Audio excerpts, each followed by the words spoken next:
వేమన శతకము. కనక మృగము భువిని గద్దు లేదనకయే తరుని విడిచి చనియే దాసరథియు తెలివిలేని వాడు దేవుడెట్లాయరా విశ్వధాభిరామ వినురవేమా.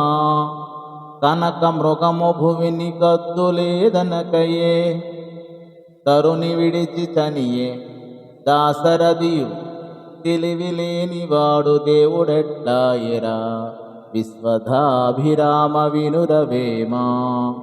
బంగారు లేడి ఉన్నది భూమిపైన ఉండునా ఉండదాయని విచారణము చేయకుండా రాముడు సీత కోరిక తీర్చుటకై ఆమెను విడిచి లేడి వెంట పడి పోయి కష్టాలు కొని తెచ్చాడు. భూత భవిష్యత్ వర్తమానములు దేవునికి తెలియనందురు గదా. ఆ తెలివిలేని రాముడు దేవుడెట్టయ్యెను. ఇది లోకమునకు సామాన్యముగా కలుగు ప్రశ్న. తత్వము విచారించినచో ఆ సంఘటనమంతయు ఆ దేవుని సంకల్పమే. దేవీ భాగవతములో త్రిమూర్తులు కూడా ఆ మహాదేవి ఆజ్ఞకు లోబడి సంచరించువారే. ఆమె మాయచేత మోహితులే. అందుకే విష్ణువు అవతారములెత్తవలసి వచ్చినది అని చెప్పబడింది. ఆమె మాయచేతనే రామునికి ఆ లేడిని చూడగానే దేవలనని కోరిక పుట్టినది. అందువలనే రాముడు విజ్ఞానము లేని వానుటకు వీలులేదు.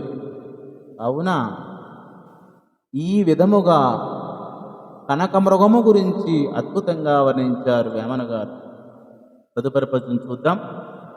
చచ్చిపడిన పశువు చర్మంబు కండలు పట్టి పెరికి తినుచ పరగ గ్రద్ద వంటి వాడు గణపతి కాడకో విశ్వధాభిరామ వినురవేమా.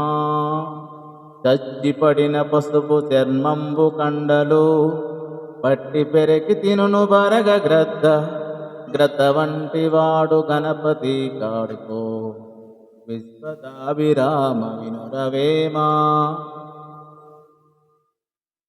చచ్చిపడి ఉన్న పశువు యొక్క చర్మమును పీకుకొని మాంసము తినుటకు గ్రద్ద సిద్ధపడును. అట్లే దుర్మార్గుడైన గజపతి రాజు కూడా ప్రజలను పీకుకొని తినుచున్నాడని భావము.